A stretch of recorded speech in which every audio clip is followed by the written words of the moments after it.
አቡነ ኤዎስጣቴዎስ እንደ ሙሴ ሥርዓትን የሚያስተምር ለአሸናፊ እግዚአብሔር ሕግ እንደ ኤልያስ የሚቀና በእሳት ሰረገላ ወደ ሰማያት የወጣ የመንግሥተ ሰማያት ቁልፍ የተሰጠው የሃይማኖት መሠረት እንደ ጴጥሮስ የሕግ መምህር እንደ ልሳነ እፍረት ቅዱስ ጳውሎስ የሚገስጽ እንደ ቅዱስ እንጦንስና እንደ ቅዱስ መቃርስ የመላእክት አስኬማን የለበሰ ልመናውና በረከቱ ይጠብቀን።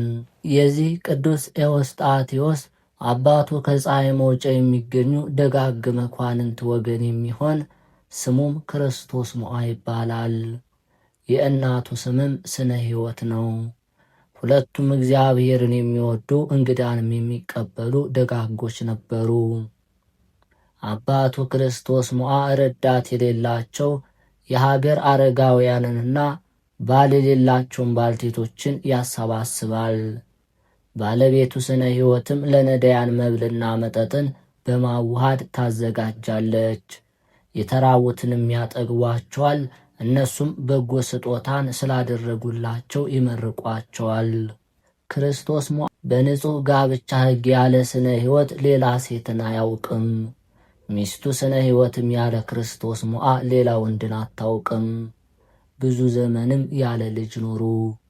ልጅ ባለመውለዷ ብዙ ጊዜ ታዝን ነበር። የለመነችውን ይሰጣት ዘንድ ለእግዚአብሔር የብፅዕት ቃል ሰጠች። በተሰበረ ልቦናና በብዙ ለቅሶ ለመነች።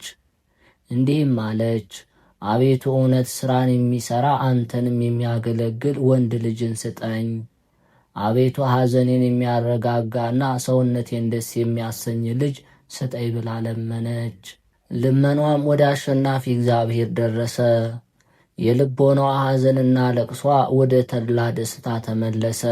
ከዚህ በኋላ የመላእክት አለቃ ቅዱስ ሚካኤል ከእግዚአብሔር ዘንድ ወደ እርሷ ተላከ። እንዲህም አላት፣ የተባረከና የተቀደሰ ወንድ ልጅ ትወልጃለሽ። በትምህርቱም ለብዙዎች መድኃኒት ይሆናል። ከሃይማኖት ጋር መንፈስ ቅዱስም ይመላበታል። በማስተዋልም የነቢያት መጻሕፍትን ይተረጉማል። በሚያስደንቅ ምስጢርም የሐዋርያትን ሕግ ያራቅቃል። በትምህርቱም ሰነፎችን አዋቂ ያደርጋቸዋል። እርሱ የጥበብ ምንጭ ከሆነው ጥርጥርና ክህደት ከሌለበት ለሚጠጣውም የማያሰክርና የማያፍገመግም በሕጉም ጸንቶ ለሚኖረው ወደ መከራ የማይጥል ቃሉንና ትምህርቱን የጠበቀ የዘላለም ሕይወትን ያገኛል። ትምህርቱንም ለሚጠብቁ ከክፉ ፈተና እኔ ጠብቃቸዋለሁ። የቸነፈር መቅሰፍትንም አያገኛቸውም። ትምህርቱንም የሚቃወሟት ግን ነፋስ እንደሚጠርገው ፍለጋውም እንደማይታወቅ የአደባባይ ትቢያ ይሆናሉ።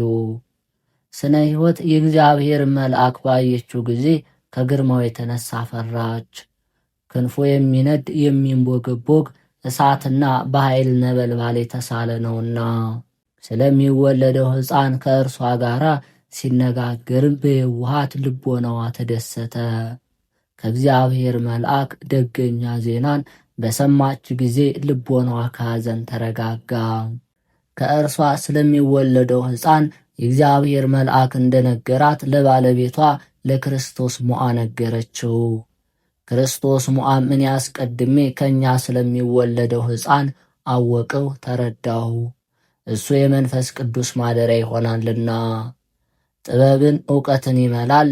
በሃይማኖትም የጸና ትዕግስትንም እንደ ዝናር የታጠቀና በፍቅር የበራ የዋህነትን የተላበሰና በምሕረትም ፍጹም ይሆናል አላት። ከጥቂት ቀን በኋላ የክርስቶስ ሞዓ ባለቤት የመላእክት አለቃ ቅዱስ ሚካኤል እንደነገራት ጸነሰች። መልካም የሆነ ወንድ ልጅንም ወለደች።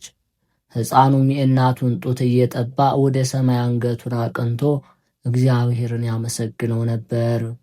እናቱም ከሰዎች ጋር መነጋገር ሳይጀምር እግዚአብሔርን የሚያመሰግን ይህን የሚመስል ሕፃን ከቀደሙ አባቶች ወደፊትም ከሚነሱ አይገኝም እያለች ይህንን ድንቅ ነገር በልቦኗ ታኖረው ነበር። ስለዚህ ነገር እናቱ ደስ ትሰኝ ነበር። የዓይኖቼ ብርሃን ልጄ ሆይ እንደዚህ ያለ ምስጋናን ማን አስተማርህ ትለዋለች።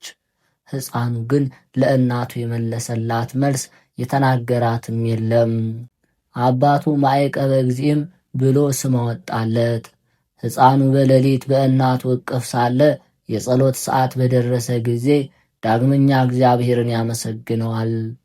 እናቱም ከሕፃኑ በሚወጣው የምስጋና ድምፅ ደስ ይላት ነበር። እሷም እግዚአብሔር እንደዚህ ያለ ልጅን ስለሰጣት ከልጇ ጋር በአንድነት እርሱን ታመሰግነዋለች። በአንድነትና በሦስትነቱ እግዚአብሔርን የሚያመሰግነው ይህን ሕፃን እንደ አባቶቹ ነቢይ ኤርምያስ ከእናቱ ማኅፀን የመረጠው እግዚአብሔር በቅዱሳኑ ዘንድ በእውነት የተመሰገነ ነው። ከእናቱ ማኅፀን የመረጠው ኤርምያስን እርሱ ጌታችን ሳልፈጥርህ ገና ከእናትህ ማኅፀን አወቅኩህ፣ ከእናትህ ማኅፀን ሳትወጣ መረጥኩህ፣ ቀደስኩህ፣ ለአሕዛብም መምህር አደረግኩህ እንዳለው ከእናቱ ማኅፀን በዚህ ሕፃን ላይ መንፈስ ቅዱስን የመላ እግዚአብሔር በእውነት ቅዱስ ነው። የእርሱንም ምስጋና ይናገር ዘንድ በጎንና ክፉን ሳያውቅ አንደበቱን ፈቷልና የማትሰማ እዝነ ልቦናን እሱ ገልጿልና የሕፃናትን አንደበትንም አቃንቷልና የእግዚአብሔር ምስክርነቱ የታመነ ነው፣ ሕፃናትን ያራቅቃል። ዳግመኛም ከሕፃናት አንደበት ምስጋናን አዘጋጀ አለ። ጌታችን ኢየሱስ ክርስቶስ በኢየሩሳሌም አደባባይ በአህያ ውርንጭላ ተቀምጦ በዞረ ጊዜ በዕብራውያን ልጆች አንደበት ምስጋናን እንደተቀበለ እንደዚሁም ሁሉ ሕፃን አንደበት በተወለደ ጊዜ በሦስተኛው ቀን የምስጋና መዓዛን ተቀበለ። አብርሃምን መልአኩ ገጹ እንደጠበቀው እግዚአብሔርም ሰይጣን እሱን ለማሳት እንዳይተነኳኮል ሕፃኑን ይጠብቁት ዘንድ 2 የመላእክት አለቆችን ላከ።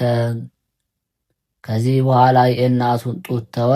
በዚያን ጊዜም ወደ አባ ዳንኤል ጥበብንና ተግሣጽን ይማር ዘንድ ወሰዱት። አባ ዳንኤልም የእህቱ ልጅ ማዕቀበ እግዚእን ባየው ጊዜ በእርሱ ላይ ያደረ ጸጋ እግዚአብሔርንም አደነቀ። በሃይማኖት የታጠቀ በበጎ ሥራ ሁሉ የተሸለመ የእግዚአብሔር ማደሪያው የምስጋና ቤቱ ነውና። ከዚህ በኋላ ፊደልን ይማር ዘንድ ጀመር። መዝሙረ ዳዊትን፣ የነቢያትን ምስጋና መጻሕፍትን ሁሉ ተማረ። ትርጓሜያቸውን ሁሉ አውቋጠና መዝሙራትን ከተማሩ ሌሎች መዘምራን ልጆች ይልቅ በጥበብና በእውቀት የተሻለ ሆነ። እሱ ግን ከልጆችና ከሕፃናት ጋር ከወጣቶች ጋርም ፈጽሞ አይጫወትም፣ ከልጅነቱ የመንፈስ ቅዱስ ጸጋ አድሮበታልና።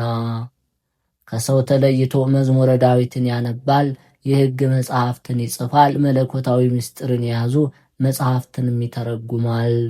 ዘወትር በመዓልትና በሌሊት ይሰግዳል፣ ይጸልያል።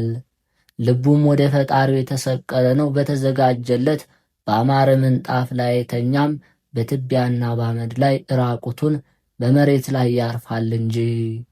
መነኮሳት በተኙ ጊዜ ከመኝታው ተነስቶ ተግቶ ፈጽሞ ያለቅሳል፣ ያነባል። የመላእክት አለቃ ቅዱስ ሚካኤል ወደ ተኛበት መጥቶ በብርሃን ክንፎቹም ይጋርደዋል።